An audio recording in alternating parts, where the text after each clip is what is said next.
میں وہابی نہ میں بابی، میں ہوں مسلم علمی کتابی، نہ میں وہابی نہ میں بابی، میں ہوں مسلم علمی کتابی، نہ میں وہابی نہ میں بابی، میں ہوں مسلم علمی کتابی۔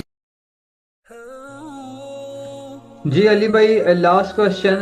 میر عرفان بھائی کی طرف سے تھا، جو انڈین آکوپائڈ کشمیر سے تھے۔ وہ کہہ رہے ہیں کہ رمضان کے جو اعمال ہیں وہ ہمیں تھوڑا سا بتا دیں، اور اس کے جو اذکار ہیں وہ بھی بتا دیں، جن سے زیادہ ثواب حاصل ہو۔ ہاں جی، جو رمضان شریف ہے جی، اس میں سب سے بڑا جو عمل ہے وہ تو ہے روزہ رکھنا، جو فرض ہے۔ قرآن حکیم میں روزے کی فرضیت سورۃ البقرہ کے اندر آئی ہے،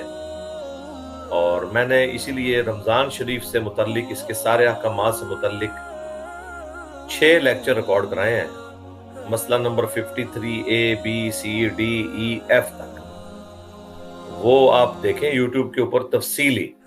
قرآن کا وہ پورے کا پورا حصہ کور کیا ہے جو رمضان شریف سے متعلق ہے۔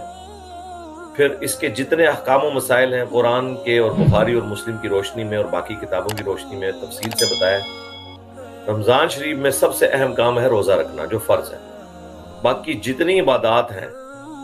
جو ایکسٹرا آتی ہیں رمضان کے اندر، وہ سب کی سب سنت ہے، ان میں سے کوئی چیز چھوڑنے والا گناہگار نہیں ہے۔ نماز آتی ہے تو وہ پہلے ہی فرض ہے، وہ رمضان کی محتاج نہیں ہے، وہ تو رمضان سے بڑا فرض ہے، رمضان کے علاوہ بھی رمضان کے اندر۔ بس رمضان شریف میں ایک عبادت ہے جو ایڈ ہو جاتی ہے، وہ ہے روزہ رکھنا، جس کی فرضیت سورۃ البقرہ کے اندر آئی، اور فضیلت بخاری اور مسلم میں آئی کہ جو ایمان اور احتساب کے ساتھ، یعنی ثواب کے ساتھ، اخلاص کے ساتھ، اللہ کے حضور اجر لینے کے لیے رمضان شریف کے روزے رکھتا ہے، اللہ تعالیٰ اس کے جتنے گناہ وہ گزشتہ زندگی میں کر چکا ہے وہ معاف فرما دیتا ہے۔ اسی طرح جو ایمان اور احتساب کے ساتھ رات کے جو قیام ہے، تراویح میں قیام اللیل جسے کہا جاتا ہے، وہ کرتا ہے، اس کے بھی پچھلے گناہ معاف ہو جاتے ہیں، اور جو شب قدر کا قیام کرتا ہے اس کے بھی پچھلے گناہ معاف ہو جاتے ہیں۔ یہ تینوں فضائل ایک ہی حدیث میں آئے ہیں بخاری مسلم کی۔ تو رمضان شریف میں سب سے اہم کام روزہ رکھنا ہے، اور روزے کو پھر پورے اہتمام کے ساتھ رکھا جائے۔ سحری اور افطاری کی جو ٹائمنگ ہے اس کا پورا اہتمام کریں، مسجدوں کی اذانوں کا اعتبار نہ کریں۔ بعض اوقات مغرب کی اذان پہلے ہو جاتی ہے، روزہ آپ کا توڑوا دیں گے۔ بعض اوقات فجر کی اذان لیٹ ہوتی ہے، آپ کے سحری کا وقت ختم ہوا ہوگا، روزہ خراب کر دیں گے، کیونکہ یہ اذانیں آج کل کے دور میں نماز کے لیے ہو رہی ہوتی ہیں، ختم سحری اور افطار کے لیے نہیں ہو رہی ہوتی، لہذا ٹائم میں فرق ہوتا ہے۔ آپ اپنے ٹائم کو سٹینڈرڈ کریں، اور ٹائم ٹیبل کے مطابق جو سافٹ ویئر اویلیبل ہے اس کے مطابق اپنا سحری اور افطاری کا اہتمام کریں، اور رمضان شریف میں خصوصاً تکبیر اولیٰ کا اہتمام کریں کہ کوئی نماز تکبیر اولیٰ کے بغیر نہ جائے۔ کوشش کریں مسجد کی پہلی صف میں آپ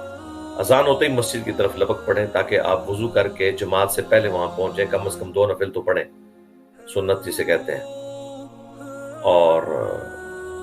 اپنے ٹائم کو زیادہ سے زیادہ یوٹیلائز کریں۔ اس کے علاوہ کوشش کریں مسجد میں بیٹھ کے اگر آپ قرآن ترجمے کے ساتھ شروع کریں،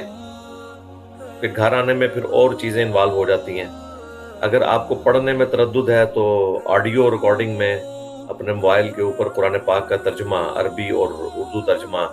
صوت القرآن چینل والا اویلیبل ہوتا ہے، یوٹیوب کے اوپر بھی اویلیبل ہے، اسلام 360 میں بھی ہے، پرو مسلم میں بھی اور سافٹ ویئرز اویلیبل ہیں، وہ کریں۔ اپنا زیادہ سے زیادہ قرآن کے ساتھ شغف رکھیں۔ رمضان اور قرآن جو ہے اس طرح نتھی ہیں، کیونکہ شہر رمضان الذی انزل فیہ القرآن، رمضان کا مہینہ وہ ہے جس میں قرآن نازل ہوا، اس لیے آپ دیکھتے ہیں پورے رمضان کا تانا بانا قرآن کے گرد ہے۔ روزانہ قیام اللیل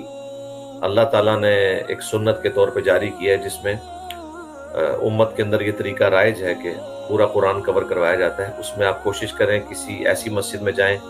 جہاں قرآن ٹھہر ٹھہر کے پڑھ رہے ہوں۔ وہ کہہ رہے تھے اب ہم 20 تراویح تو نہیں پڑھ سکیں گے تو کیا کریں؟ میرے بھائی، اگر آپ کی مسجد میں 20 تراویح ہوتی ہے تو آپ 20 پوری پڑھیں، یہ نفلی عبادت ہے، اس میں کوئی اتنا ایشو نہیں ہے۔ ہاں، اگر 8 والی کو مسجد ملتی ہے تو وہاں چلے جائیں، بہتر ہے 11 8 تراویح 3 وتر، لیکن اصل مقصد تراویح کے اندر قرآن سننا ہے۔ اگر آپ 20 تراویح والی مسجد میں 8 پڑھ کے چلے جائیں گے تو باقی قرآن آپ کیسے سنیں گے؟ قرآن کا مقصد تو آپ پورا کریں نا، اور وہ موبائل فون کے اوپر آپ ایئر فلائٹ موڈ میں کر کے قرآن پاک کھول لیں، اس کے نیچے ترجمہ بھی کھول لیں، جیسے قاری پڑھ رہا ہو آپ عربی بھی اور ساتھ ترجمہ دیکھتے جائیں، یوں آپ پورے قرآن سے گو تھرو ہو جائیں گے۔ بلکہ کوشش کریں کہ جو اس دن قرآن پڑھنے والا ہے، آپ مغرب سے عشاء کے دوران ایک دفعہ اس کی پریکٹس کر لیں کہ یہ آج قرآن کا حصہ پڑھنا ہے، تو آپ ذرا اس کو نا دیکھ لیں، اردو ترجمہ اس کا ساتھ ساتھ، تاکہ آپ کو قرآن کے ساتھ شغف نصیب ہو۔ باقی جو سنت اذکار ہیں صبح و شام کے، ان کا اہتمام کریں۔ بلو کارڈ کی شکل میں ہماری ویب سائٹ ahlsunnatpak.com پہ رکھے ہوئے ہیں، اور گرین کارڈ فرض نماز کے بعد سنت اذکار ہیں، ان کو شروع کریں۔ زیادہ ایمفسائز کریں فرض نماز اور فرض روزے کے بعد اگر کسی چیز پہ ایمفسائز کرنا ہے تو وہ قیام اللیل ہے، اس کے اندر قرآن سننا، اس کے علاوہ بھی قرآن ترجمے سے جتنا آپ کور کر سکتے ہیں کوشش کریں پورا قرآن کور ہو، اس کے اوپر اپنی ایفرٹ پٹ کریں۔ باقی تو نیکیاں تو جتنی مرضی کریں وہ کم ہے، لیکن بخاری مسلم میں حدیث ہے کہ اللہ تعالیٰ کو وہ عمل جو مختصر ہو لیکن ہمیشگی کے ساتھ کیا جائے وہ زیادہ پسند ہے بنسبت اس عمل کے جو تعداد میں زیادہ ہو لیکن اس میں استقامت نہ ہو۔ تو آپ اپنا ٹارگٹ رکھ لیں کہ اس رمضان میں میں نے پورا قرآن ترجمے کے ساتھ کور کرنا ہے، یہ اپنا ٹارگٹ رکھیں۔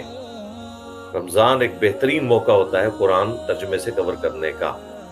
اور اس کے لیے قیام اللیل کا اہتمام کریں، اور قیام اللیل کے اندر اپنے موبائل فون کے اوپر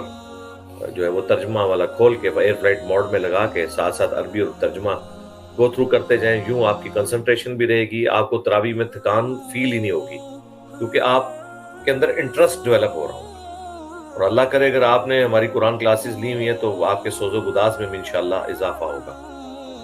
اور اس کی اصل ہے صحیح بخاری کے اندر ذکوان تابعی کے بارے میں امام بخاری نے لکھا ہے کہ وہ سیدہ عائشہ کا غلام تھا، وہ ان کو رمضان میں مصحف پکڑ کے قیام اللیل کروایا کرتا تھا۔ المصنف ابن ابی شیبہ میں کتنے صحابہ کے آثار ہیں کہ جو قرآن پاک ہاتھ میں پکڑ کے قیام اللیل کرتے تھے، یا وہ پیچھے سامع کے طور پر ہوتے تھے، سامنے قیام اللیل کرواتے تھے ان کے اسٹوڈنٹس۔ اور یہ جو بخاری کی روایت ہے یہ تو تعلیقاً ہے، اس کی پوری سند سنن الکبریٰ البیہقی کے اندر المصنف ابن ابی شیبہ میں موجود ہے کہ ذکوان جو ہے وہ سیدہ عائشہ کو قیام اللیل کروایا کرتا تھا، یہ اصل ہے۔ اس طریقے سے بخاری مسلم میں تو یہاں تک ہے نبی علیہ السلام فرض نماز میں اپنی جو نواسی ہے امامہ بنت ابی العاص، سیدہ زینب کی جو بیٹی تھی، اس کو اٹھا کے وہ قیام اللیل اپنا فرض نماز پڑھایا کرتے تھے، اور رکوع اور سجدے میں جاتے وقت سائڈ پہ بٹھا دیتے تھے۔ تو اگر بچی کو اٹھایا جا سکتا ہے تو قرآن بھی اٹھایا جا سکتا ہے۔ حنفیوں کا موقف بالکل باطل ہے کہ اگر آپ قرآن اٹھائیں گے تو آپ کی نماز ہی فارغ ہو جائے گی، کیونکہ ان کی تو پوری کوشش یہی ہوتی ہے کہ قرآن سے کس طریقے سے لوگوں کو دور کیا جائے، اور مقصد ان کا کوئی نہیں ہوتا۔ تو ہمارا کام تو یہ ہے کہ ہم چیزیں ہائی لائٹ کر دیں، اور باقی جس نے عمل کرنا ہے انشاءاللہ اس کے لیے تو بہت کچھ کرنے کو ہے، لیکن وہی ٹاپ آف لسٹ رمضان کا روزہ، اس میں گناہوں سے بچنا، آنکھوں کی حفاظت، زبان کی حفاظت، 5 وقت کی تکبیر اولیٰ کا اہتمام کرنا، اس کے بعد قیام اللیل کا، اور باقی سنت اذکار جتنے آپ نے کرنے ہیں وہ آپ کرتے جائیں۔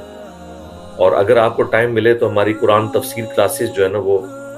55 منٹ کی یہ جو نیو کلاسز کا سیریز شروع ہوئی ہے وہ آپ کور کریں۔ پہلے 6 لیکچرز جو ہیں قرآن کے تعارف کے اوپر ہیں، 40 پوائنٹس میں نے کور کیے ہیں۔ اس کے بعد صرف سورۃ البقرہ بھی اگر آپ نے وہ سن لی تو انشاءاللہ پورے قرآن کی دعوت کا خلاصہ آپ تک پہنچ جائے گا۔ بڑی محنت کے ساتھ ہم نے اس کی ریکارڈنگ کی ہے، جو نئی قرآن کلاسز ہیں، جو وہ مسلح والا جو پیچھے بیک گراؤنڈ ہے ڈارک گرین کلر کا، اس میں ریکارڈ ہوئی ہے۔ پرانی 344 لیکچر میں پوری قرآن تفسیر کلاسز ہیں، لیکن وہ ظاہر ایچ ڈی ریکارڈنگ نہیں ہے، اور ظاہر ہے وہ آج سے آلموسٹ 10 سال 12 سال پہلے شروع ہوئی تھی، اور اب اس ظاہر تجربے کے بعد جو ہم نے یہ 2019 کے اندر آ کے یہ کلاسز شروع کی ہیں نئی والی، تو یہ کلاسز کافی یعنی تفصیل کے ساتھ ہیں۔ یہ میرا مشورہ ہے انشاءاللہ تعالی۔